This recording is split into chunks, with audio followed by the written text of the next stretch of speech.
The Nuphy Halo65 has rapid trigger switches, 8000Hz polling rate, 2500Hz scan rate, and priced only at $100 to $110. Now, I believe this is bound to disrupt the market by setting a new standard in keyboards at the $100 price range. Good for us consumers, but bad for the competition. Let's talk about the Halo 65. Now, the Nuphy Halo 65 packs a lot into its 65% compact layout, giving you more desk space without sacrificing the arrow keys. It's a wired top-mounted keyboard that supports rapid trigger and an impressive 8000Hz polling rate, all at just $100. Considering that many competitors with standard 1K polling rate and similar aluminum builds sit at this price point, it's clear that Nuphy is aiming to stand out with serious value here. Now, I mentioned that this has 8K polling rate and a 2.5K scan rate. Now, scan rate is how often the keyboard reads your inputs, and the Halo 65 does that up to 2500 times per second, which is kind of a bottleneck for its 8000Hz polling rate. Now, out of the box, it comes with Gateron Jade Pro switches, which has a thick, creamy profile that many typists may or may not love, depending on preference. With its hot swap PCB, you're free to swap those out with other magnetic switches. I also have here its acrylic wrist rest and the Canopus shine-through keycaps, which we'll dive into in the rest of this review. Overall, this is packed with so much value for its price, and this will pressure the competition to follow after. Now, if you open your web browser and just type nuphy.io, just click on Access Authorization and your keyboard will pop up in the upper left corner. Click on Connect. It's an update prompt, so let's exit that out.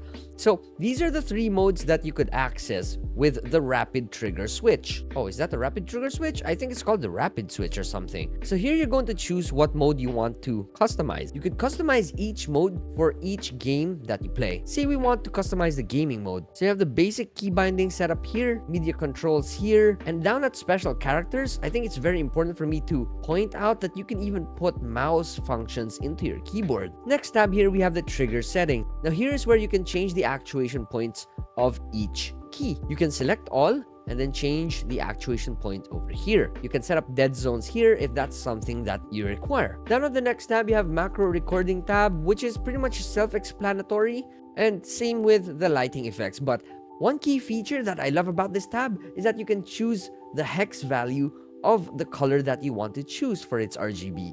And lastly, you have the mode settings here.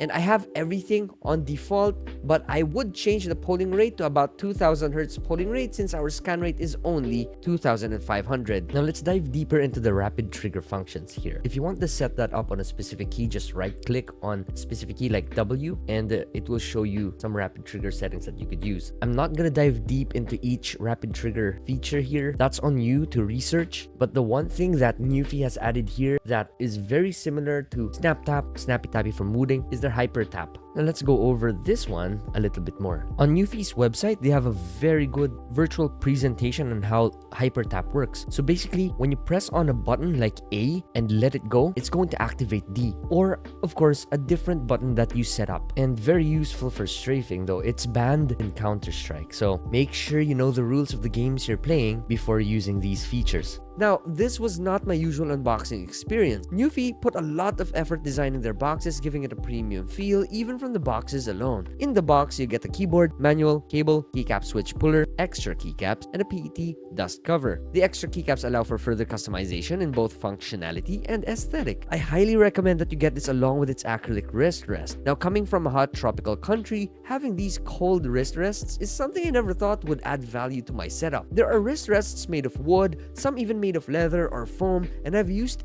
one of each in the past, none of which would get to the cold temperatures that this acrylic wrist rest can get to. Now onto the keyboard, top is aluminum and the bottom is plastic. It weighs 800 grams, so it's not super heavy. Underneath are 2-level kickups for angle adjustments. Then inside the keyboard, you get an aluminum plate, Poron plate foam underneath that, Poron underneath the PCB, and a silicone case damper for more sound absorption. It's also worth mentioning that the plate by the spacebar also has silicone dampers, and the spacebar has noise reduction chambers. The stem on the spacebar is made of silicone for a distinct spacebar sound that is unique only to the Halo 65. Overall, I have no complaints with its build, so let's go over the design. This is offered only in gray, and that may be an issue for some considering that black and white are safer colors. Partnered with white and orange accents, this may be a bit difficult to match with other peripherals. You get branding on top right engraved on the aluminum housing and the light indicator at the top left. At the bottom of the top case, you get some prints that are subtle and keyboard gives it kind of a futuristic feel. The aluminum housing is made of anodized aluminum with a shiny coat, and as for the plastic bottom housing, this has textures that gives the keyboard a gamery vibe. Now, it's an 8K keyboard though, so it's marketed towards gamers out there. This has light around the keyboard, giving it its Halo nickname, and by the way, this is customizable with function key, M, and the arrow keys. The manual will show you how though, so keep that handy. As for the RGB, this has the usual modes toggleable with FN key and the arrow keys. Again, the manual will show you more specific commands. If you have any questions, let me know in the comment section below. Now, this has cherry profile double shot PBT keycaps, and these have a smooth, rubbery, matte texture contributing to the milky sound profile. Looking closely at the R4 keycaps, you get orange prints for the alternate key functions. Now, we also have here the Canopus shine-through cherry profile keycaps with huge fonts for the broken-eyed. I think the font here is okay, yet if I had to choose a font for this keyboard, I would go for something like the Dune Rice font. Onto the stabs, they're well oiled, tuned, and tightly placed on the plate so no wobbles happen here. I would not add more lube, but you're free to do so yourself. The Gateron Jade Pros here have a 36-gram actuation force, pretty light and perfect for gaming, I would say. For typing though, I don't make a lot of mistakes using these switches, but this may be an issue for some. They're pre-lubed by the way, and as for its sound, let's give it a listen. But before we do, access the links below in the description to get yourselves your own Nuphy Halo65.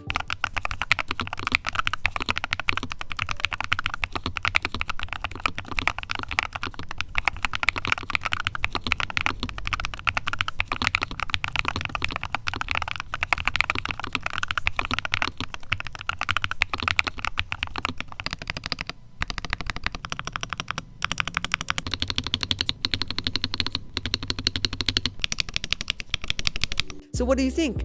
Again, any questions? Comment down below. I'll see you again next time. This is Biboyharanero.